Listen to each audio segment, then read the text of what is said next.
começar com o jornal agora. A gente começa falando de mais um caso da série O Golpe Tá Aí. Cai até quem não quer. É um caso que combina duas modalidades de golpe. Primeiro, o golpe do aplicativo de relacionamento. Depois, o golpe do sequestro do Pix. Juntos os dois, é esse caso. Uma quadrilha que atraía homens gays para encontros, falsos encontros, por meio dos aplicativos de namoro. Mas quando chegava ao encontro, o date, na verdade era um sequestro.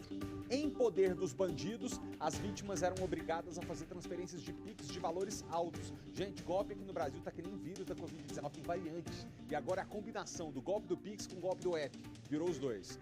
Ainda bem que a polícia conseguiu desarticular uma dessas quadrilhas. Maicon Leão, boa tarde para você. Quanto de prejuízo essas vítimas tiveram, amigo? Malta, entre 500 mil e 1 milhão de reais. Boa tarde para você, para todo mundo ligado no SBT Brasília, mas por que essa variação tão grande? Malta, é porque o líder dessa organização criminosa confessou para a polícia que fez cerca de 40 vítimas. Só que poucas delas procuraram a delegacia para registrar o caso. Como a gente mostra muito nesse tipo de situação, as vítimas têm vergonha de procurar a delegacia para contar o que aconteceu e o que sofreu. A maioria dos casos que chegaram até a polícia foi quando, além de limpar as contas bancárias, levar celular, os criminosos levavam também os carros. Mas calma que eu vou te contar todos os detalhes agora. Como o Malta estava adiantando, essa organização criminosa funcionava da seguinte maneira. Um líder entrava em contato com homens pelos aplicativos de relacionamento, de mensagem, e começavam a marcar encontros, dates. Claro que tinha toda uma conversa antes para ganhar a confiança. Eles iam conversando até que chegava o dia de marcar esse encontro.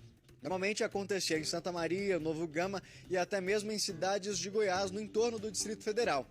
E aí, quando eles chegavam na casa, é que a arapuca já estava feita. Quando esse homem entrava junto com o criminoso, lá dentro a namorada do criminoso já estava armada com uma faca, com um simulacro de arma de fogo, e aí juntos eles já rendiam essa vítima, amarravam ela, colocavam no colchão e aí começavam a extorquir, pedir senha, detalhe. Mas quem vai explicar pra gente tudinho como é que funcionava lá dentro da casa é o delegado Leandro Giovanni Ritt, que vai explicar pra gente direitinho.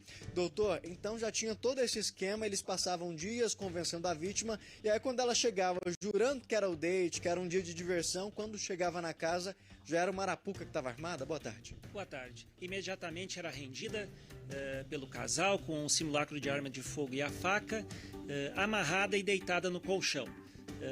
Obrigada a fornecer as senhas do celular e dos aplicativos bancários. As transferências da conta eram feitas via Pix e havia um outro indivíduo que fornecia máquinas de cartão onde simulavam compras, né, de alto valor. Em alguns casos os veículos também eram subtraídos e após algumas horas que eram necessárias para efetuar todas essas operações, a vítima era libertada, sendo que eles determinavam que, caso registrasse a ocorrência, deveriam fornecer um histórico de ocorrência falso, justamente para dificultar a identificação. Malta, 7 pessoas estão sendo investigadas por essa operação, que prendeu, foram 4, né, delegado? Pessoas que foram presas, outras 3 ainda são investigadas, mas não chegaram a ser presas. Só que, na verdade, quando a polícia começou a investigar esse esquema lá em setembro, eram só 4. E aí eles foram se modernizando, justamente crescendo o modo de agir, doutor? Exatamente, foram refinando os modos de agir. Em um determinado momento se associou a eles a filha de dono de uma imobiliária, que fornecia as casas que serviam de cativeiros, chegou a fornecer cerca de 10 casas para serem usadas nos crimes. Associou-se também outro indivíduo que passou a ajudar nas abordagens e um outro elemento responsável pela venda dos veículos. Todos os 7 elementos já confessaram a participação nos crimes. Então, delegado, para quem está em casa entender, funcionava assim. O líder entrava em contato, fazia essa seleção das vítimas, a namorada dele ajudava na hora de render lá na casa, e aí entravam em cena essas outras pessoas.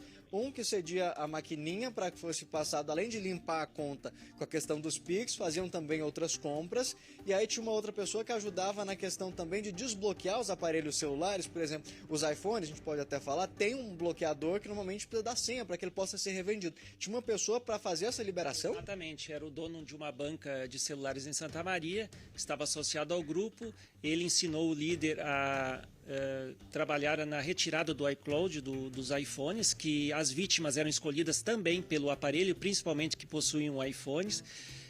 E também a fornecedora das casas, né, filha do dono da imobiliária, e os outros 2 associados que ajudavam ali na venda dos carros e na abordagem das vítimas. Delegado, quando não tinha o apoio dessa filha de um dono da imobiliária, ele tinha também um outro esquema para conseguir ficar nesses imóveis. Ele fazia um contrato e depois fingia que não gostou da casa? Exatamente, ele alugava um imóvel pela manhã, pagava adiantado, à tarde ele cometia o crime e na manhã seguinte ele retornava à imobiliária e devolvia o imóvel dizendo que não estava satisfeito. E a imobiliária, sendo enganada, devolvia inclusive o valor que já havia adiantado no pagamento do aluguel. Um detalhe importante é que nesses contratos, em momento algum, ele usava documento falso. Ele ia lá com a cara lavada mesmo. Exatamente pela certeza da impunidade, na certeza de que as vítimas, né, pelo constrangimento, não iriam registrar ocorrência. Malta, a gente está falando dessa investigação que começou há 10 meses, ela começou em setembro, quando uma das vítimas procurou a delegacia contando que teve as contas limpas, levado o carro embora, só que quando essa vítima chegou aqui, ela não deu essa versão inicial de que tinha marcado o encontro, o que dificultou essa investigação no início, né, doutor? Exatamente, a dificuldade nesse tipo de investigação quando a polícia trabalha com dados falsos. Há um grande atraso na elucidação dos crimes, né? Realmente somente com a persistência dos investigadores para a gente chegar na verdade real. E nesse primeiro caso, tem um outro detalhe que chama muita atenção, é porque além de limpar as contas, de fazer tudo o que eles queriam com essa vítima, levar celular, carro, eles ainda obrigaram a vítima a ligar para uma amiga para pedir dinheiro em ligação mesmo para que não tivesse dúvidas. Exatamente, a vítima tinha pouco dinheiro na conta e ela ligou para uma amiga dizendo que estava numa loja, precisava efetuar uma compra e pediu que a amiga fizesse um Pix para sua conta. Esse dinheiro foi transferido e foi subtraído.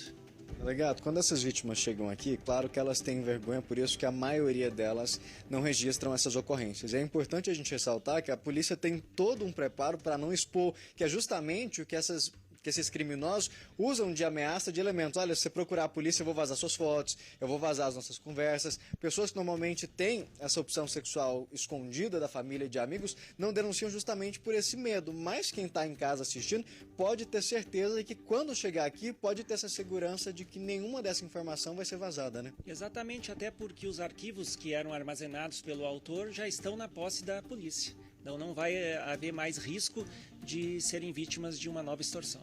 Então, você que está aí assistindo o SBT Brasília, que passou por essa situação, porque o delegado estava explicando pra gente que o modo de agir era sempre o mesmo.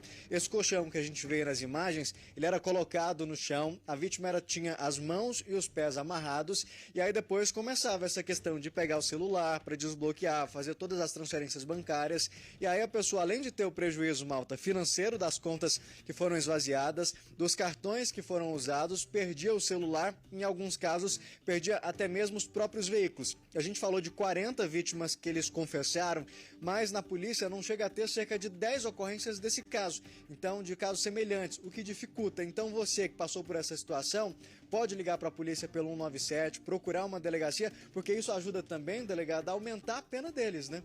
Exatamente, a cada roubo vai se somar alguns anos de cadeia. Obrigado, viu, delegado, pela participação do senhor, principalmente pelos esclarecimentos. E, Malta, aquele alerta de sempre que a gente faz. Muito cuidado na hora de conversar com pessoas desconhecidas. A gente sabe que eles têm uma lábia muito boa e que vai conversando. Às vezes você conversa uma semana, 15 dias, vai ganhando confiança. Pensa que você conhece a pessoa. Às vezes essa relação que você vai conversando de manhã, de tarde, de noite, gera uma intimidade que você acredita que é uma pessoa do bem. Só que, na verdade, quando você vai para esse encontro, você se depara com uma verdadeira armadilha. Ô, Maicon, ainda bem que o delegado pediu para que as pessoas vão até a delegacia para poder fazer a denúncia, porque por mais cruel que possa parecer esse crime, até porque a cena que a gente acabou de ver é de uma verdadeira humilhação, né? O rapaz jogado no colchão, amarrado, com as mãos para trás, olha, isso provavelmente é o registro que estava em um dos celulares apreendidos pela polícia. Por mais bárbaro que pareça esse crime, aqui no Brasil é difícil.